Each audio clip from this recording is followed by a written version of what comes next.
The market was crowded and noisy. A young woman slapped an old woman hard across the face. Everyone gasped. The old woman held her cheek, eyes full of hurt, but she said nothing. The young woman hissed, "Next time, look where you're going." The old woman just looked at her, a look the young woman would never forget. The next day, the woman shocked the whole world. Ada, 26 years old, tall, slim, smooth brown skin that glowed in the sun. Her hair was always neat, often styled in a way that made people turn their heads. She loved bright dresses, gold earrings, and shiny shoes. Ada grew up in the city with her aunt. Her parents had died when she was young, so her aunt raised her like her own. But her aunt's words had shaped her in ways she didn't notice. She often said, "Don't let anyone disrespect you. Never let anyone think they are better than you." Ada took those words seriously, too seriously. She liked expensive things and hated being told no. She liked being the center of attention. She hated apologies, especially if she felt she wasn't at fault. People said she was beautiful, but sometimes her pride made her beauty sharp, like a blade. For Daniel, a 30 years old, tall, broad shoulders, a warm smile that made people trust him. His skin was dark and smooth, his voice calm and deep.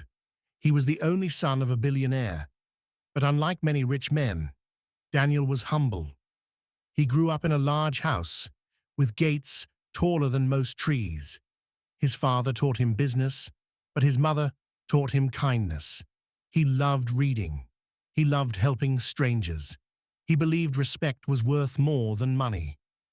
When Daniel met Ada at a friend's party, her beauty caught him instantly. Her laughter, her style, her confidence, they drew him in. And when Ada saw Daniel's wealth and charm, she felt she had found the perfect man. They had been together for a year, and now the wedding was set. Daniel believed he knew Ada well, but there were parts of her he had never seen, parts that would soon come to light. One day before the wedding, Ada went to the market. She wanted to buy the best food and drinks for the guests. The market was noisy, traders shouting, children running, baskets of vegetables everywhere. Ada wore her favorite bright yellow dress and new high heels. She walked proudly, her head high, but the ground was wet from rain the night before. As she passed one stall, someone stepped back without looking, and the back of their foot landed right on Ada's shoe. She looked down. A dirty footprint marked her bright new heel. She looked up and saw an old woman. The woman's clothes were faded, her hair tied in a simple scarf. She looked tired, as if life had been heavy on her shoulders. Ada's heart beat fast. She thought of her aunt's words, "Never let anyone disrespect you."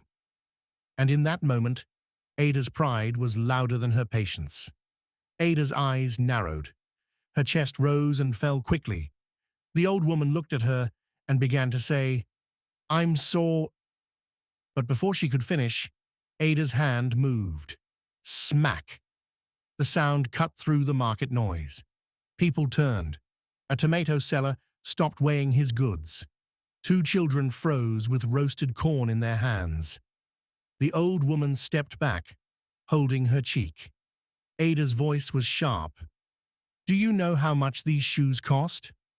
Look where you're going next time." The old woman didn't shout back. She just looked at Ada, deeply. Her lips trembled, but she said nothing. Then she turned and slowly walked away.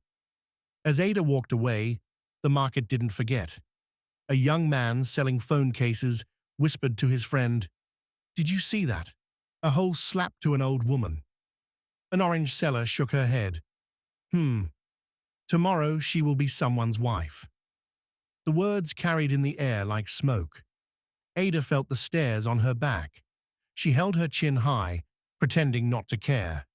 But inside, a tiny thought whispered, "Maybe I went too far." She quickly buried it. After all, she told herself, if I don't stand up for myself, who will? Later that evening, Ada was at home, going through wedding clothes. Her phone rang. It was Daniel. His voice was calm, but there was something strange in it. "Ada, my mother called me today," he said. Ada smiled faintly. "Oh, she's coming to the wedding?" "Yes. But something happened," Daniel replied. "She told me she was in the market earlier and someone was rude to her. She didn't go into detail, but she said she would recognize the person if she saw them."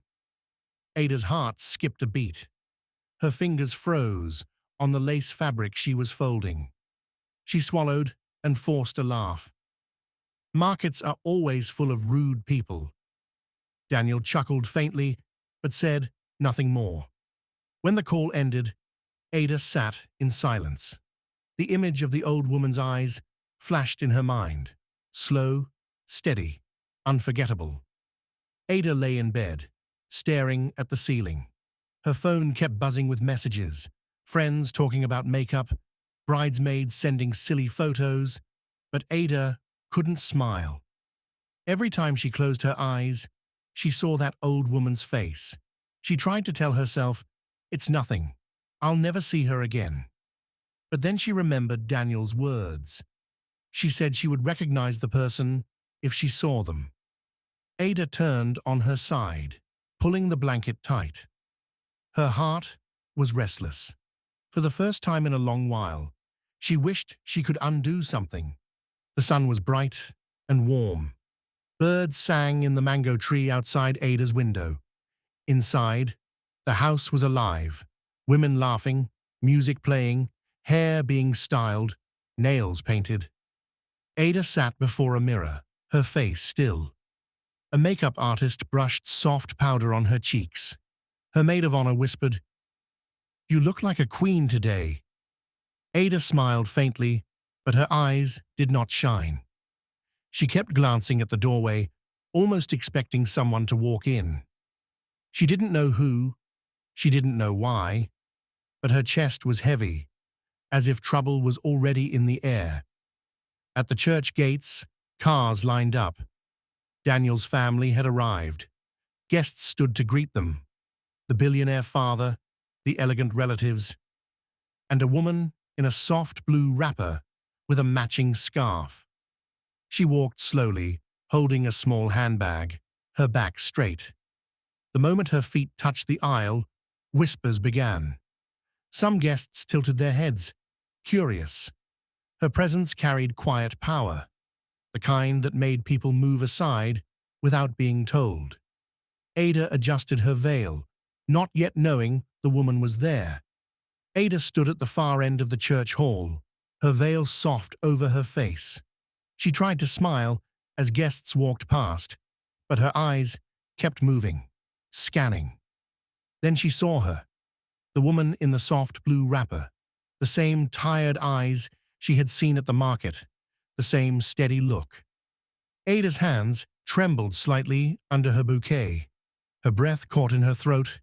She quickly turned away, pretending to arrange her dress. But even without looking, Ada could feel it. Those eyes, still on her, watching, measuring. The choir sang. Guests clapped softly. Daniel moved between people, shaking hands, greeting old friends. Ada's bridesmaids fussed over her, adjusting her veil, whispering jokes. But Ada couldn't laugh. Her mind was loud with questions. Does she remember me? Will she say something? Does Daniel know? Each time the woman moved, Ada's eyes followed. Once, their gazes met again. The woman's lips curved slightly, not into a smile, but into something Ada couldn't name. It wasn't anger. It wasn't kindness either. It was unreadable. The organ began to play. Everyone stood. The bridesmaids started moving forward, slow and graceful. Ada's uncle held her arm. She took her first step down the aisle, her eyes fixed on Daniel at the far end. But her mind, it kept dragging her gaze sideways. Every few steps, her eyes betrayed her, turning to the left, searching. Halfway down, she saw her again. The woman in blue, seated in the front row on Daniel's side. Right where family sits, right where important people sit. Ada's chest tightened. Her steps slowed, just for a moment. Her uncle squeezed her hand and whispered, "Steady, Ada, steady." The music swelled, but inside, her thoughts screamed. Why is she sitting there? Who exactly is she? The priest smiled warmly at the couple. Guests leaned forward, eager for the words they came to hear. Daniel took Ada's hands. His touch was gentle, his smile full of love. Ada tried to focus on his face, but the woman in blue sat just behind him, still. Those same eyes, unmoving, unblinking. The priest's voice floated through the air. "Do you, Daniel?" Daniel answered confidently, "I do." Then the priest turned to Ada. "Do you, Ada?" Ada's mouth opened, but no words came. Her eyes had locked again on the woman. And then, before Ada could speak, Daniel turned slightly and smiled toward the woman. "Mother, would you like to stand with us?" he said gently. The church went still.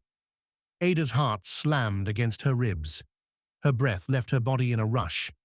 The woman in blue rose slowly, every step echoing in Ada's ears. She came to stand beside Daniel, her hand resting proudly on his arm. Daniel beamed. "Everyone, this is my mother, the strongest woman I know." Gasps whispered through the room. Ada's lips trembled. Her knees weakened. The woman's gaze met hers, calm, deep, and knowing.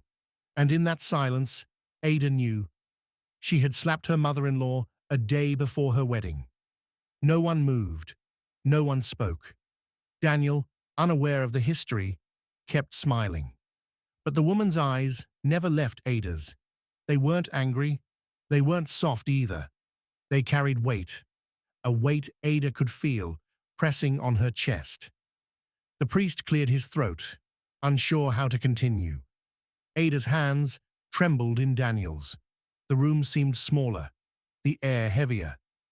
And in that moment, Ada understood something she had never cared to learn before. Respect is not given only to those who can repay it. It is given because it is right. The ceremony moved forward, but for Ada, every word felt heavy. Her hands were cold in Daniel's warm grip. Her smile was small, almost forced. The woman, her new mother-in-law, said nothing about the market. Not during the vows, not during the reception. Her silence was louder than any shout could be. Ada could feel it with every passing minute. This marriage had begun under a shadow she had placed there herself. It was late when the guests left. The hall was almost empty, chairs scattered, flowers drooping. Ada found herself standing alone with her new mother-in-law. No music, no audience, just the two of them. The older woman stepped closer, her voice calm. "The way you treat strangers shows the truth about your heart. Not your beauty, not your money, your heart." Ada's eyes filled with tears. She wanted to apologize. She wanted to explain. But no words could erase the slap from yesterday. The woman touched Ada's arm gently. "In this family, we respect people, even when no one is watching." And then she walked away. That night, Ada lay beside Daniel, unable to sleep. She replayed the market scene over and over, wishing she could change it. She realized something she would never forget. You never know who you are truly meeting. It might be a stranger. It might be your future. It might even be the hand that will one day lift you up or close its doors to you forever. And from that day, Ada promised herself, never again would she let pride speak before kindness. Respect is never wasted. The person you meet today might hold your tomorrow in their hands. If you earned anything from this story, comment your thought, like, and also subscribe so you will get notified for our next video.